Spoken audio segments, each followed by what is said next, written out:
आजको राष्ट्रिय राजनीति हामी सबैलाई थाहा छ। हामी एउटा शान्तिपूर्ण, वैधानिक, लोकतान्त्रिक, विधि र बाटोबाट राष्ट्रियताको पक्षमा, लोकतन्त्रको पक्षमा, जनजीविकाको पक्षमा, जनताका हितहरूका विभिन्न सवालहरूका पक्षमा, सामाजिक न्याय र समानताका पक्षमा, अथवा खास गरी हामीले लडेर ल्याएको संविधानको रक्षा गर्ने, हामीले लडेर स्थापित गरेको सङ्घीय लोकतान्त्रिक गणतन्त्रको रक्षा गर्ने, लोकतान्त्रिक प्रणालीलाई सही बाटोबाट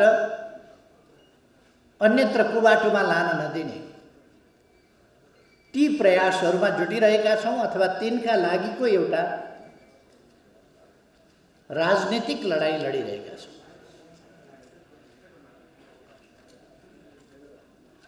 राजनीतिक लडाईँ हामी बहुतै जिम्मेवारीका साथ, उत्तरदायित्वपूर्ण ढङ्गले लडिरहेका छौँ। यसका निम्ति हामी सबभन्दा पहिले विचारमा स्पष्ट हुनुपर्दछ। हामीले हाम्रो राष्ट्रिय आकांक्षा, हाम्रो गन्तव्य, हाम्रा सबै प्रयासहरूको गन्तव्य ठिक ढङ्गले ठम्म्याएका छौँ, तोकेका छौँ। समृद्ध नेपाल, सुखी नेपाल। नेपाल समृद्ध हुनुपर्दछ र नेपाली सुखी हुनुपर्दछ। मैले थुप्रै ठाउँमा स्पष्ट पारेको छु, समृद्धिले मात्रै सुख हुँदैन। सुख हुनका लागि जैविक र मानवीय न्यायोचित आवश्यकताहरूको परिपूर्ति हुनुपर्दछ।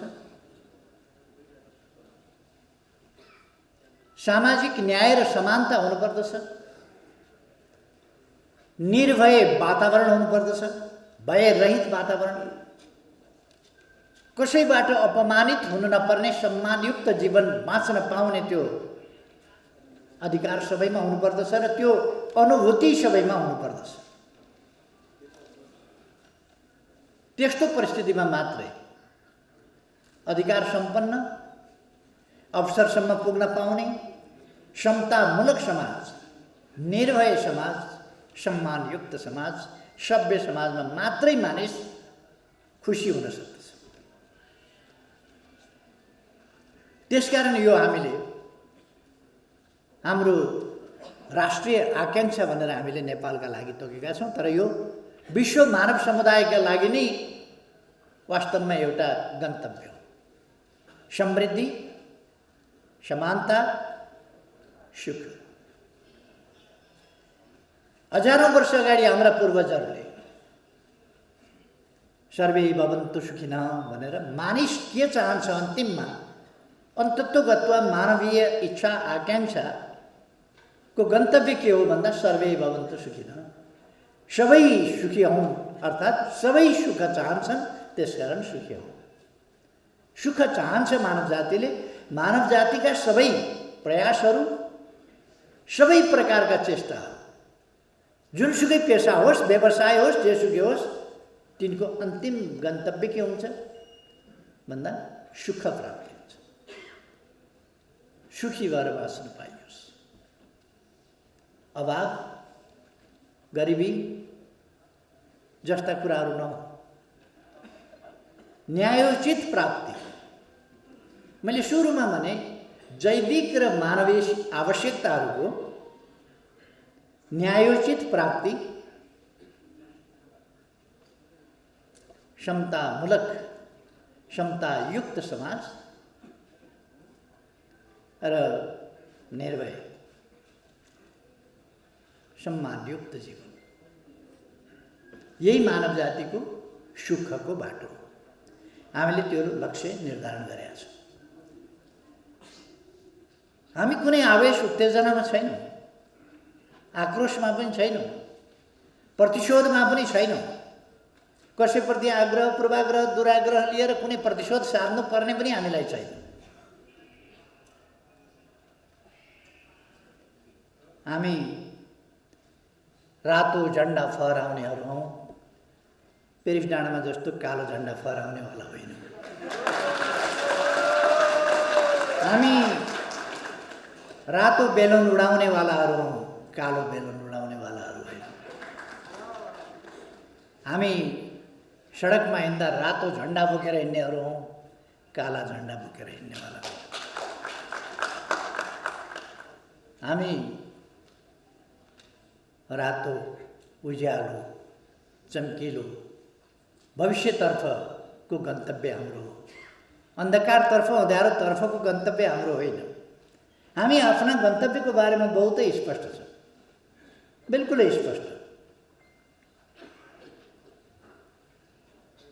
हामीलाई कसैसँग प्रतिशोध लिनुपर्ने केही छैन। हामीलाई देश बनाउनु छ, हामीलाई देशलाई विकासको बाटोमा लानु छ, सुशासनको बाटोमा लानु छ। त्यसका निम्ति हामीले भ्रष्टाचार न्यून गर्दै नियन्त्रण गर्नुपर्नेछ, समाप्त पार्नुपर्नेछ। र हामी हाम्रा ती उद्देश्यहरूमा, ती गन्तव्यहरूमा, ती बाटोहरूमा स्पष्ट छौँ। र देश बनाउन हामीले यी गन्तव्यहरूतर्फको यात्रा तय गर्नुपर्नेछ। यो हामीलाई खुरुखुरु बाटो छोडिदिन्छ त्यस्तो होइन। समाजमा विभिन्न प्रकारका तत्त्वहरू हुन्छन्, शक्तिहरू हुन्छन्, व्यक्तिहरू हुन्छन्। तिनले आफ्ना स्वार्थका लागि अनेक प्रकारका हाउभाउ गर्छन्।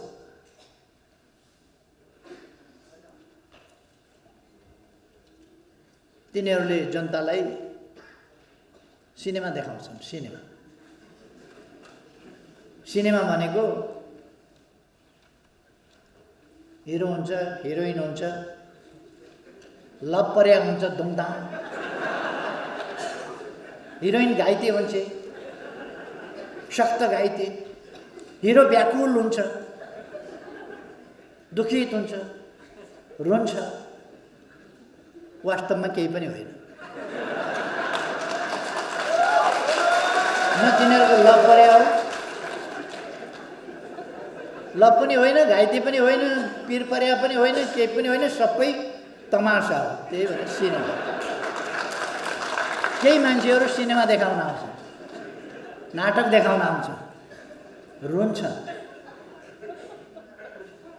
तमासा गर्छन्, झुक्क्याउँछन् जनतालाई।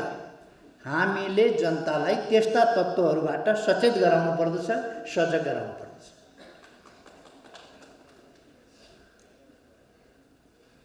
मानिसभित्र, मानिसका आन्तरिक रूपमा तीनवटा पक्षहरू हुन्छन्। एउटा मान्छेको विद्वत्ताको, ज्ञानको पक्ष हुन्छ। अर्को मान्छेको बुद्धिको पक्ष हुन्छ। अर्को मान्छेको मतिको पक्ष हुन्छ। सबभन्दा पहिले हामीले आफ्नो देश बनाउने हो भने, देश बचाउने हो भने, देश बनाउने हो भने हामीले हाम्रो मति ठिक ठाउँमा राख्नु पर्दछ। पहिलो कुरो मति प्रमुख कुरा हो। मति ठिक ठाउँमा भएन भने बुद्धिमान मान्छे मति भ्रष्ट भयो भने कति खतरनाक हुन्छ विचार गर्नुहोस् त। बुद्धिमान चोर भयो भने पुलिसले पनि पक्राउन सक्दैन। बुद्धि लगाउँछ पुलिसले पनि भेट्दैन। मूर्ख चोर भयो भने ती दसी छोड्या हुन्छ, के छोड्या हुन्छ, पक्रिहाल्छ एकछिन।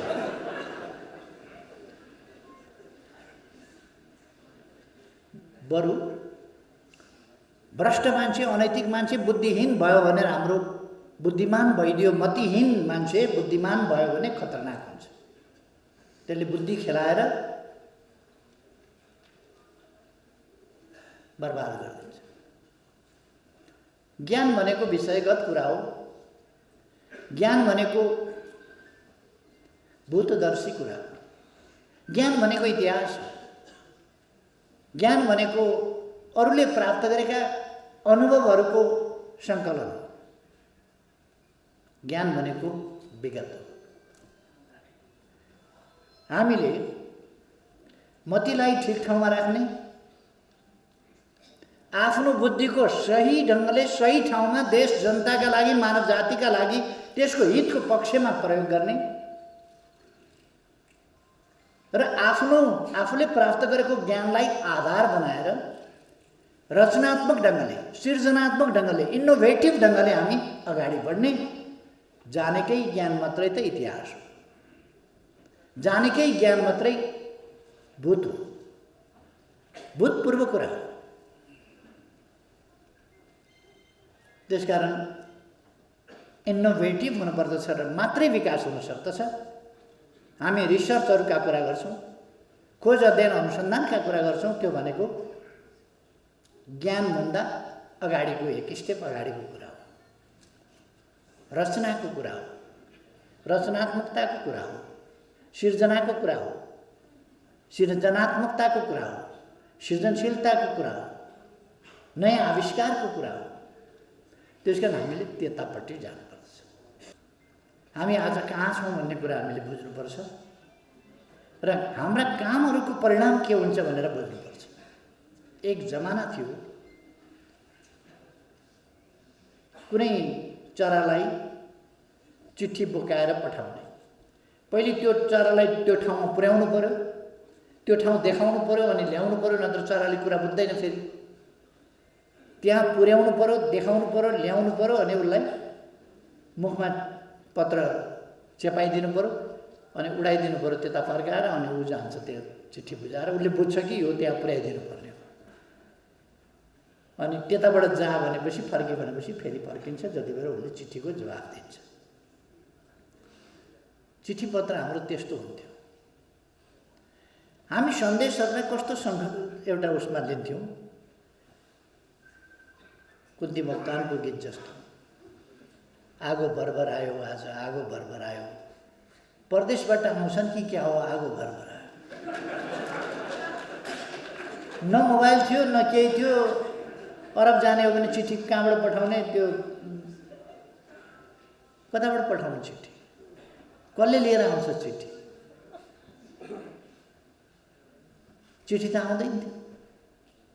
त्यस्तो अवस्थामा आगो भरभर आयो भने, आँखो फरफर आयो भने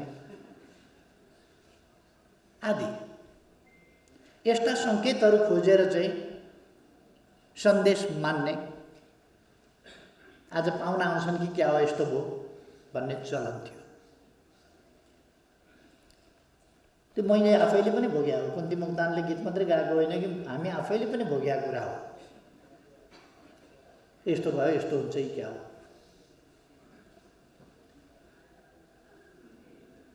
पहिले इन्ट्युसन, त्यो जब सम्बन्ध अत्यन्त प्रगाढ हुन्छ, त्यस्तो सम्बन्ध प्रगाढमा त्यसका सङ्केतहरू जान्छन्। जस्तो आफ्नो सन्तान कहीँ सङ्कटमा पर्यो भने आमाहरूले पहिले धेरै थाहा पाउँथे, किनभने सेन्सिटिभ हुन्थ्यो। अहिले त ठेस लाग्यो भने अघि नै फोन गरिहाल्छ, मम्मी मलाई त ठेस लाग्यो खुट्टा भनेर। त्यसकारण आमाहरू पनि धेरै सेन्सिटिभ हुन छोडे। त्यसकारण इन्ट्युसन पनि कमजोर हुँदै गयो। पहिले त इन्ट्युसन बहुत सेन्सिटिभ हुन्थ्यो। आफ्नो बच्चाबच्चीलाई कहीँ ठेस मात्रै लाग्यो भने पनि आमाले मेरो छाती चस्कियो भन्ने, घबडाउने, त्यस प्रकारका कुराहरू हुन्थे। अहिलेसम्म पनि आमाहरूमा त्यो लक्षण हुन्छ। आफ्नो बच्चा कतै लड्यो मात्रै भने पनि झस्याङ्ग हुने, त्यो रक्त सम्बन्धको एउटा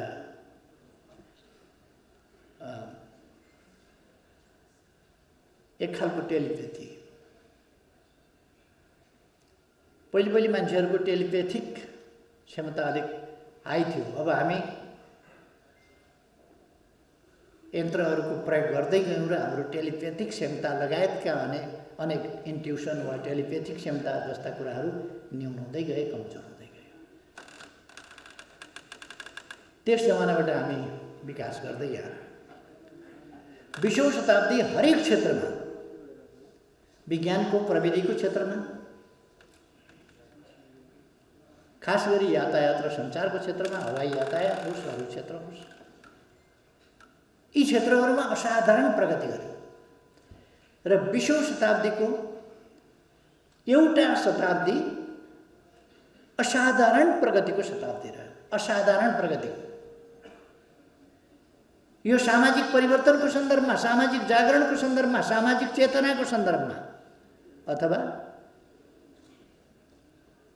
वैज्ञानिक खोज अध्ययन अनुसन्धानको क्षेत्रमा, चिकित्सा विज्ञानको क्षेत्रमा, अन्तरिक्ष विज्ञानको क्षेत्रमा, अनेक क्षेत्रमा यो असाधारण उन्नति प्रगतिको शताब्दी रह्यो 20औं शताब्दी। चन्द्रमामा मान्छे पनि त्यही बेला पुग्यो। सामाजिक न्याय र समानता सहितको प्रणाली हुनुपर्छ भनेर अक्टोबर क्रान्ति जस्ता क्रान्तिहरू त्यसै समयमा भए। वर्गीय उत्पीडन हुन हुँदैन, अब गरिबलाई गरिब भएर बस्न मन्जुर छैन भनेर जनताले शोषण र दमनका विरुद्ध शङ्खघोष गर्ने अवधि पनि त्यही रह्यो। महिलाहरूले समान अधिकार प्राप्त गर्नुपर्छ भनेर मजदुरहरूले विभिन्न मागहरू राखेर आन्दोलन गरेर ट्रेड युनियनका अधिकारहरू प्राप्त गर्ने अवधि पनि त्यही रह्यो।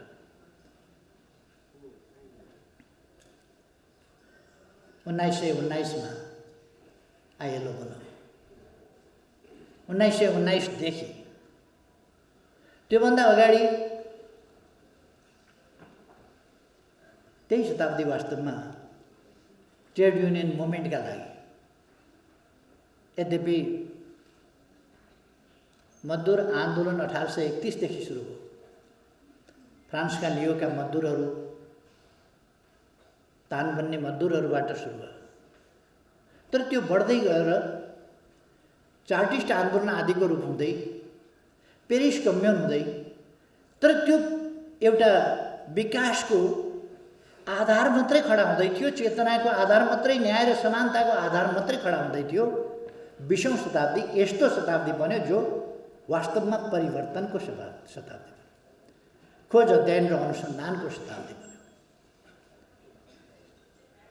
र समाज सबभन्दा तीव्र गतिमा परिवर्तन त्यसै बेला भयो। टेलिभिजन 20औं शताब्दीको देन हो, मोबाइल 20औं शताब्दीको देन हो, यस्ता अनेक कम्प्युटर 20औं शताब्दीको देन हो। यी सबै कुरा 20औं शताब्दीका देन हो। 20औं शताब्दी तीव्र विकास र परिवर्तनको शताब्दी रह्यो। आज हामी 21औं शताब्दीको 2 दशक पार गरिसकेका छौँ। 20औं शताब्दी त्यो तीव्र विकासको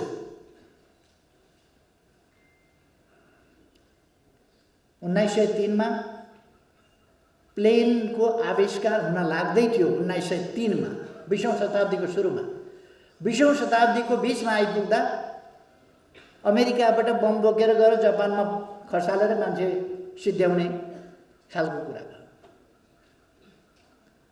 पहिले बारुदसम्मको विकास थियो, परमाणु अस्त्र,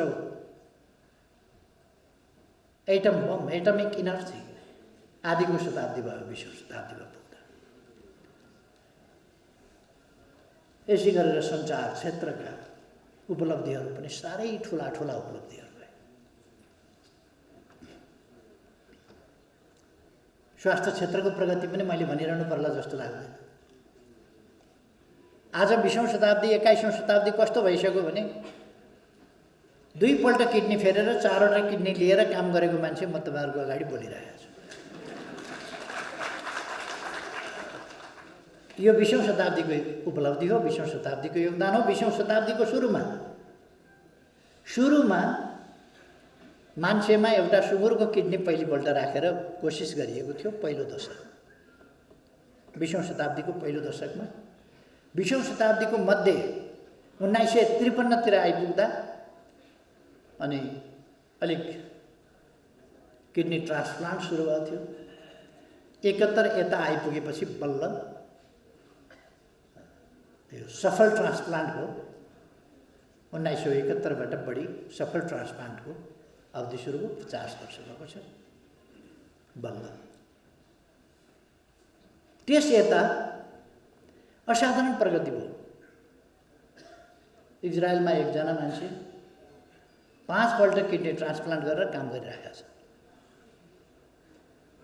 आफ्ना पहिलेका 2टा समेत 7वटा किडनी हुन्।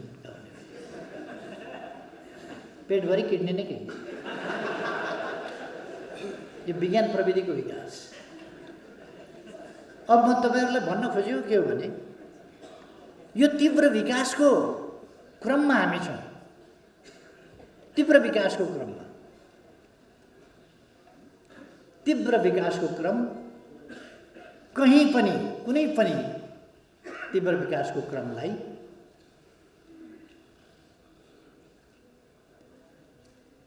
त्यो रोक्ने प्रयासहरू हुन्छन्, बाधा व्यवधान पुर्याउने प्रयासहरू हुन्छन्। सामाजिक परिवर्तनको सन्दर्भमा पनि त्यही हो, बाधा व्यवधान पुर्याउने प्रयासहरू हुन्छन्। ती प्रयासलाई तोडेर हामी अगाडि जान जरुरी छ। सामाजिक परिवर्तनको सन्दर्भमा पनि त्यही हो। अघि मैले सुरुमा भने हाम्रो देश आज एउटा खास लडाईँको स्थितिमा छ। संसदलाई फेरि सांसद किनबेचको, फेरि दलहरूका बीचमा गिभ एन्ड टेकको, लेना देनाको, फेरि समीकरणहरू परिवर्तनको खेलको पहिले जस्तै एउटा सिलसिला फेरि सुरु गर्न खोज्यो। मैले प्रयास गरेको थिएँ लेफ्ट पार्टीहरू जोडेर एउटा मजबुत लेफ्ट पार्टी जसले देशको सार्वभौम सत्ताको रक्षा गरोस्, भौगोलिक अखण्डताको रक्षा गरोस्, स्वाधीनताको रक्षा गरोस्, इतिहासप्रति गर्व गरोस्, स्वाभिमान माथि उठाओस् र देशको विकासमा समर्पित होस्। देशलाई एउटा आधुनिक सभ्य, अरूले पनि आहा भन्ने खालको देश बनाउने कुरामा लागोस्, त्यस्तो पार्टीको परिकल्पना गरेको थिए। तर पार्टी तपाईहरुले देख्नुभयो, एक दिन एउटा राम्रो कामको पनि समर्थन गर्ने आँट नभएको, बुद्धि नभएको, मन नभएको त्यस्तो पार्टी पो बन्यो। लिडरशिपको यस्तो पंक्ति तयार गर्न खोजेको थिएँ मैले जसले देशलाई राम्ररी हाँक्न सकोस्। तर देश हाँक्ने होइन, देशका निम्ति मर्ने होइन, आफ्ना निम्ति मर्ने, आफन्तका निम्ति मर्ने। एकजनाले मलाई जवाफ दिए, परिवारवाद नातागोताका कुरा गर्दा जवाफ दिए, केपी ओलीका छोराछोरी छैन, मेरा त छोरीहरू छन्, ज्वाइँहरू छन्, हेर्नै पर्यो, बनाउनै पर्यो। छोरी भएका मान्छेले त मेयर बनाउनै पर्यो, बनाउन भोटले पुगेन भने मतपत्र च्यात्नै पर्यो। ज्वाइँ छन्, के गर्ने अब, घर किनिदिनै पर्यो, घडेरी किनिदिनै पर्यो, गाडी किनिदिनै पर्यो, पद होदा दिनै पर्यो। केपी ओलीका छैन, कसलाई दियोस्, मेरा त छन्, दिन्छु। गजब हो, बहादुर हो। बाबु त यस्तो होस्, ससुरो त्यस्तो होस्, गजब हो। एउटा कुरा म उहाँलाई सम्झाउँछु, मलाई त सन्चै छ, सन्चै छ। यो देशका सबै केटाकेटीलाई म आफ्नै केटाकेटी ठान्छु। मेरा आफ्नै केटाकेटीका लागि केही गर्नु छैन, त्यसमा मलाई न गौरव, न हर्ष, न विस्मात केही पनि छैन। तर म उहाँलाई भन्न चाहन्छु, उहाँलाई त्यो ठाउँमा पुर्याउने योद्धाहरूका छोराछोरी छन् कि छैनन्? उहाँलाई त्यो ठाउँमा पुर्याउने योद्धाहरूका छोरीहरू छन् कि छैन, ज्वाइँ छैन कि छैन, आफन्त छन् कि छैन, ती योद्धाहरू छन् कि छैनन्?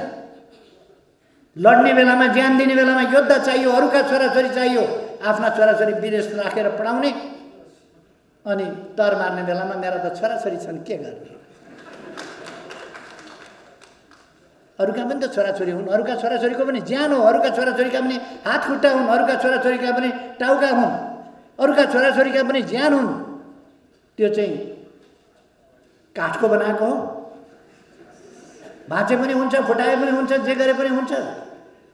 अरूका छोराछोरी के खेलाउने पुतली हुन्, त्यो पसलमा बेच्न राखेका पुतली। त्यति पनि भाउ छैन जनताका छोराछोरीको। तिनको हालत के छ? मैले त छोराछोरी छन् हेर्नुपर्छ अरे, अरू हेर्नुपर्छ कि पर्दैन? देश बनाउन भनेर जसलाई होमियो तिनलाई हेर्नुपर्छ कि पर्दैन? खै मलाई उहाँहरूसँग दन्त बजान गर्नु छैन। कालो झन्डा गाडेर बस्नुभएको छ, कालो झन्डा फहराउनु भएको छ, काला बेलुन उडाउनु भएको छ, काला सपना देख्नु भएको छ, कालो मनसाय लिनुभएको छ। मैले के भन्नु? त्यो त मलाई केही भन्नु छैन। तर म साथीहरूलाई भन्न चाहन्छु, आज 21औं शताब्दी झन् तीव्र गतिका साथ अगाडि बढेको छ र यो तीव्र गतिका साथ अगाडि बढेको शताब्दीलाई हामीले पूर्ण रूपमा सदुपयोग गर्नुपर्छ। सचेत ढङ्गले देशको रक्षा, देशको विकास, देशको स्वाभिमानको रक्षा, देशको आर्थिक उन्नति र देशको सभ्यतामाथि हमला भइरहेको छ। हाम्रो सभ्यतामाथि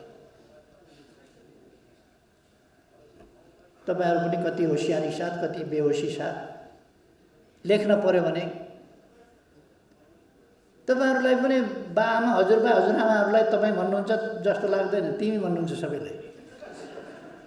किनभने अंग्रेजले यु भन्ने मात्रै हुन्छ, नातिलाई पनि यु, हजुरबालाई पनि यु। त्यसकारण त्यही सिकेर तपाई कसैलाई पनि भन्नुहुन्न, ए बाबु तिम्रो हालखबर के छ? किन त्यो हामी पछौटे यो तपाई तिमी वाला होइन, हामी चाहिँ एडभान्स तत्त्व, हामी चाहिँ यु वाला हो। यु तपाई वाला होइन, यु भने तिमी। गजब छ हाम्रो नक्कलबाजी। बीबीसीले यु भन्दियो, युको अनुवाद गर्यो तिमी चलाइदियो। उसलाई त हाम्रो सभ्यता, शिष्टता, मर्यादा, संस्कृति माथि हमला गर्नु छ भन्दियो। अनि हामीले हाम्रो भाषा, हाम्रो संस्कृति, आफूभन्दा ठुलालाई तपाई भन्नुपर्छ, त्यो छोडिदिएर यु वाला बगाइमा गर्वका साथ। तर हामी फर्किनुपर्छ। हामी न्युक्लियस फ्यामिली भने जस्तो चराको गुण जस्तो होइन। एउटा भाले, एउटा पोथी, दुईटा अण्डा, अलिकति सानो छैन्जेल चल्ला चुचु गर्छ, मुखा खुवाइदियो, अलिक भडभर लागेपछि भुर्र उड्छ, न बाउ चिन्छ, न आमा चिन्छ, न छोरा चिन्छ, न छोरी चिन्छ। हामी त्यस्तो होइन। हामी एउटा पुरानो इतिहास भएको, सभ्यता भएको, हामी आत्मकेन्द्रित आफू मात्रैवाला होइन। हामी हाम्रो परिवार, हाम्रा बा, हाम्री आमा, हाम्रा हजुरबा, हाम्री हजुरआमा, जुन हजुरआमाले हाम्रा बा आमालाई पनि जन्म दिएर हुर्काएर अनि हामी आउन पायौँ। त्यसकारण हामी हाम्रा हजुरबा, हजुरआमा, जिजुबा, जिजुआमाहरूलाई सम्मान गर्छौँ, आदर गर्छौँ। खुट्टामा शिर राखेर ढोग्ने हाम्रो चलन छ, आदर सम्मानका साथ। हजुरबा, हजुरआमा, बा आमालाई ढोगेर कोही बिरामी भयो, संक्रामक रोगले सताएर मर्यो भन्ने सुनिएको छैन। शिष्टताले केही बिगार्दैन। Hi daddy, how are you? Hello daddy, mum, hello. आज हामी बोल्ने तरिका त्यो छ। हाई मम, हाम्रो तरिका त्यो छ। हामी हाम्रो आदरका साथ अभिभावकहरूसँग व्यवहार गर्दैन। हाम्रो चलन त्यो छ। यो मामुली कुरा देखिन्छ, तर यो मामुली कुरा होइन। समाजलाई पहिले तिमी भन्न सिकायो। तिमी भनिसकेपछि के भयो? तिमी भनिसकेपछि अरू कुरा पनि भन्न हो। सम्मान गरेर छोडेपछि हिजो गणतन्त्र हुँदा, के अरे राजतन्त्र हुँदा, दरबार हुँदा, त्यहाँ राजा हुँदा, राजाका श्रीमती हुँदा, राजाका छोराछोरी हुँदा, त्यसबेला हामी कसरी बोल्थ्यौँ?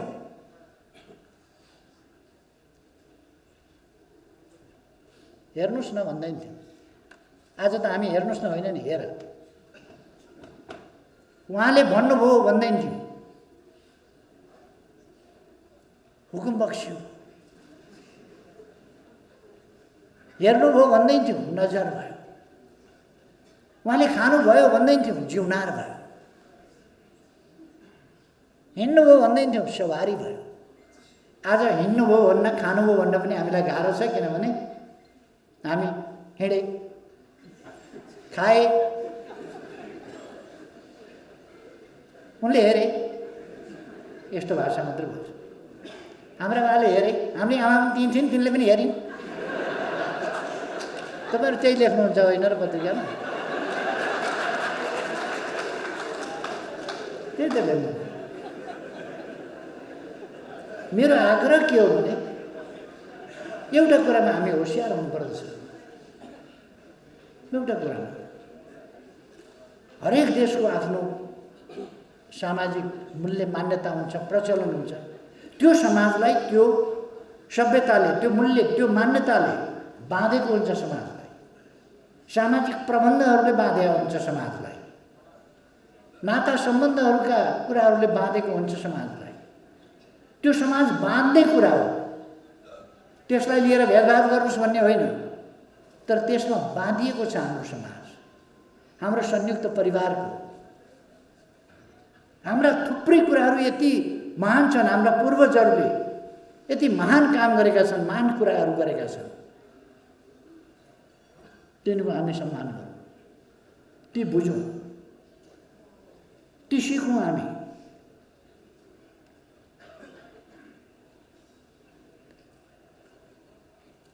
अब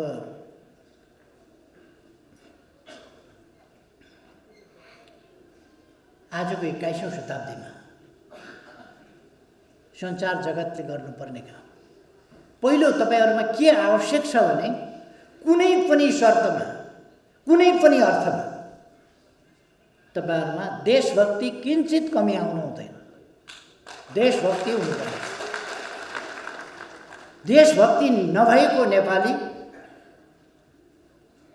नेपाली त होला, नागरिकताको हिसाबले, प्रमाणपत्रको हिसाबले, वास्तवमा मनको विचारको भावनाको हिसाबले जसमा देशभक्ति छैन त्यो के नेपाली। त्यसकारण हामी नेपाली हुनुपर्दछ, नेपाली भएर जिउनु पर्दछ, नेपालका लागि काम गर्नुपर्दछ। हामी बिकाऊ वस्तु होइनौं। हामी गरी खान्छौं, काम गरेको पारिश्रमिक लिन्छौं, भत्ता लिन्छौं, काम गरेको पारिश्रमिक लिनुपर्छ, तर हामी आत्मा बेच्दैनौं। कामको ज्याला लिन्छौं, हामी आत्मा बेच्दैनौं। हामी पहिलो कुरा साँचो अर्थमा देशभक्त हुनुपर्छ, नकली देशभक्त होइन। मैले अस्ति एउटा विदेशी टेलिभिजनलाई अन्तर्वार्ता दिएँ। आलोचना गर्ने ठाउँ कहीँ भेटिएन छ। अनि त्यो पत्रकारले इन्डियामा गएर यो एभरेस्टका नाउँमा किन राखेको, हाम्रो मान्छेले गएर पहिलो नापेको थियो, उसको नाउँमा हामीले त कमसेकम भने हुन्थ्यो। के बोलेछ त्यसपछि यहाँ राष्ट्रवादको बबन्डर मच्यो। उसले सगरमाथा खान्छु भनेको छ र यति साह्रो बहकिनु पर्ने पनि आवश्यकता छैन क्या। त्यो वाहियातमा बहकिएर राष्ट्रवाद भनेको तमासा गर्ने कुरा हो। राष्ट्रवाद ड्रामा हो। राष्ट्रवाद ड्रामा होइन, राष्ट्रको हितको पक्षमा उभिने कुरा, स्वाभिमानको पक्षमा साँचो अर्थमा उभिने कुरा चाहिँ राष्ट्रवाद हो। केही भेटिएन भने एउटा नेताले भाषण गरे, यो अन्तर्वार्ता भनेको यो नौटङ्की हो, नौटङ्की नै हो, यो नौटङ्की नै हो। एउटा नेताले भाषण गरे, नौटङ्की नै हो। अनि कसरी नौटङ्की भयो त्यो बताइदिनुस् न त। त्यो छैन नौटङ्की, बोल्ने ठाउँ केही पनि रहेन। उहाँहरूले पनि कहिले कहिले विदेशीहरूलाई इन्टरभ्यू दिनुभएको छ। के बोल्नु भएको छ इन्टरभ्यूमा? देशको इज्जत राख्नु भएको छ, नकली कुरा गर्नु, देशभक्ति होइन। साँचो अर्थमा हामीले हाम्रो देशलाई माया गर्नुपर्छ, यस देशका हितको पक्षमा होइनुपर्छ। अर्को कुरा, मानव जाति सदैव अधिकारको पक्षमा हुन्छ। आफ्नो अधिकार, त्यो अधिकार प्राप्त गर्ने, प्रयोग गर्ने, अवसरसम्म पुग्ने अवसरको पक्षमा हुन्छ। तपाईहरूले ती कुरामा सचेत हुनुपर्दछ र मानव जातिको अधिकारको निम्ति, अवसरका निम्ति तपाईहरूले लेख्नु, बोल्नु, पढ्नु गर्नुपर्छ। अधिकार र अवसरको पक्षमा मान्छेले असमानता चाहँदैन, समानता चाहन्छ।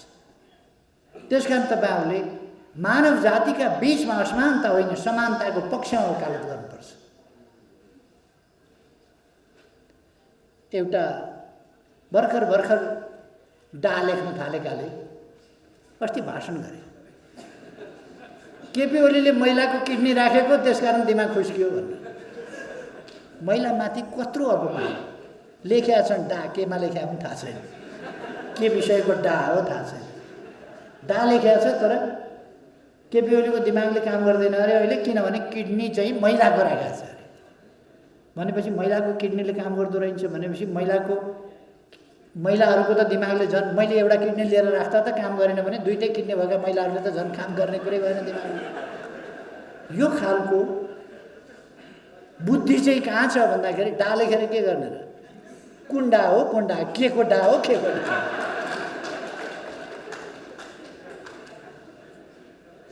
तपाईहरूको बुद्धि त्यस्तो कोल्टे नपरोस्, तपाईहरूको बुद्धि ठिक बाटोमा जाओस्। तपाईहरूले सामाजिक न्याय र समानताको पक्षमा कुरा गर्नुपर्दछ, अधिकारको पक्षमा कुरा गर्नुपर्छ, अवसरको पक्षमा कुरा गर्नुपर्छ, हिंसाका विरुद्ध कुरा गर्नुपर्दछ, शान्तिको पक्षमा कुरा गर्नुपर्छ, निर्भय वातावरण, सबैले निर्भय भएर बाँच्न पाउने वातावरणको पक्षमा तपाईहरूले कुरा गर्नुपर्दछ। तपाईहरूले स्वस्थ लोकतान्त्रिक आचरण व्यवस्थाको कुरा गर्नुपर्छ, अभ्यासको कुरा गर्नुपर्दछ। आफ्नो जीवनमा पनि उदाहरणीय बन्ने अभ्यास गर्नुपर्छ। तपाईको जीवनशैली, तपाईको रहनसहन देखेर अरूले पनि यस्तो हुनुपर्छ। तपाईहरू यस पार्टीसँग सम्बद्ध, आबद्ध, निकट जे हुनुहुन्छ, यो पार्टीसँग निकट भएको हुनाले म तपाईहरूलाई आग्रह गर्न चाहन्छु। पत्रकार हुँ भन्ने बित्तिकै तपाईँलाई हेर्दैखेरि मान्छेले तपाईँहरू फलानु पार्टीको हो भनेर आफै सोधोस्, चिनोस् तपाईँहरूलाई, तपाईँहरूको आनी बानी बर व्यवहार त्यसरी चिनोस्। तपाईहरूले सम्प्रेषण गरेको समाचारमा सत्यता छ के भनेर कसैले आशंका गर्ने स्थिति नहोस्।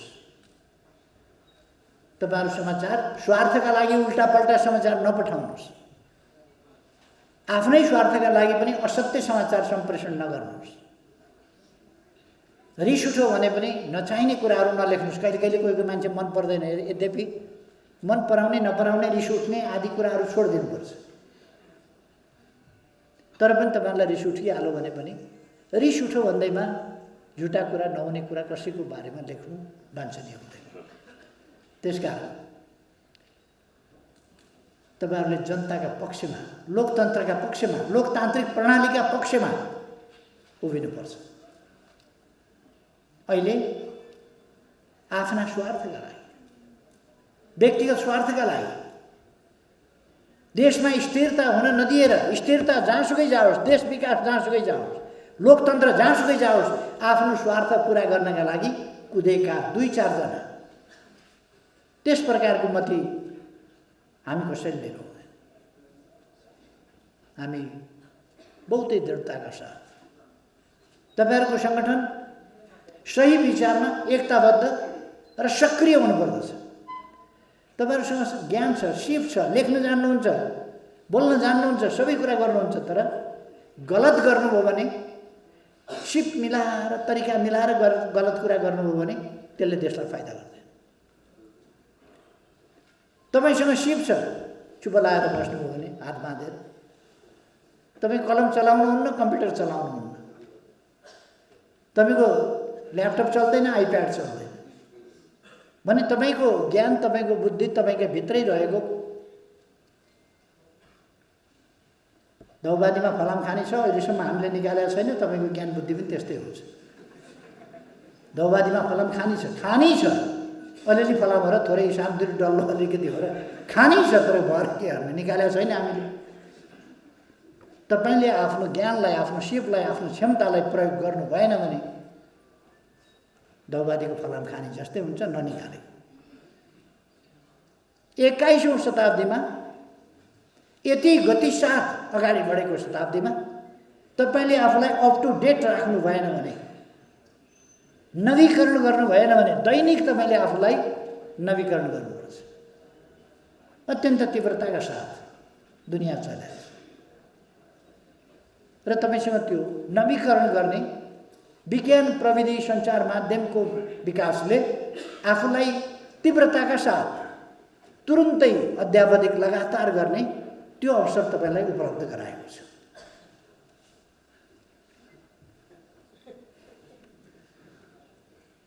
त्यसर्थ तपाईँहरूले आफूलाई अध्यावधिक गर्नुपर्छ, नवीकरण गर्नुपर्छ र सङ्गठित ढङ्गले, योजनाबद्ध तरिकाले तपाईँहरूको सङ्गठन, तपाईँहरू यता बस्नेले पनि ध्यान दिनु पर्यो, तपाईँहरूको सङ्गठन एकताबद्ध हुनुपर्छ। तपाईँहरूको सङ्गठन योजनाबद्ध ढङ्गले काम गर्नुपर्दछ र तपाईँहरूको सङ्गठन अत्यन्तै गतिशील हुनुपर्दछ। सबभन्दा पहिले त तपाईँको सङ्गठनले सही दिशा बोध गरेको हुनुपर्दछ, सही बाटो समातेको हुनुपर्छ, सही विचार बोकेको हुनुपर्छ, सत्यको मार्ग समातेको हुनुपर्छ। पीठ पत्रकारिताबाट सावधान। अहिले देशको ठुलो समस्या एउटा पीठ पत्रकारिता पनि हो। पीठ पत्रकारिता सत्य सुन्दिन। यो महात्मा गान्धीका 3 बहादुर जस्तै छन् केही पत्रिका, सञ्चार माध्यम।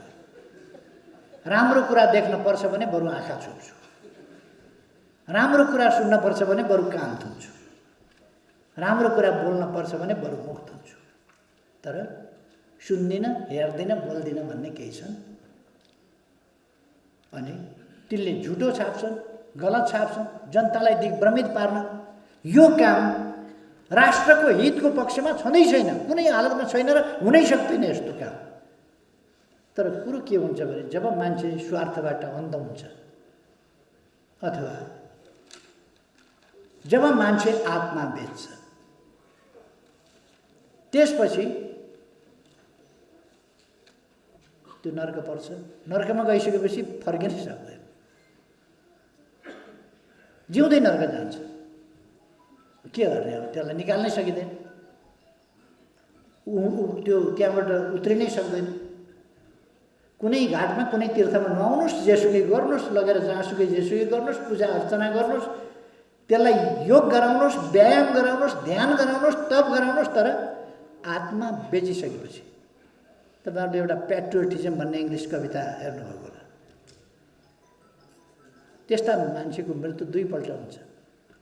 एउटा मर्दाखेरि त भइ नै हाल्छ, मर्नुभन्दा अगाडि बाँचेकै बेला हुन्छ मैले नर्क जान्छ भनेको थिएँ।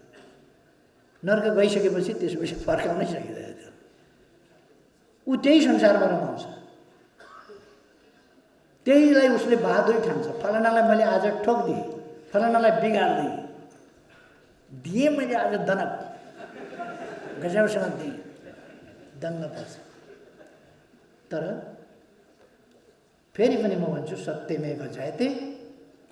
त्यस्ता खालका पीठ पत्रकारिताहरू आफै पर लाग्छन्।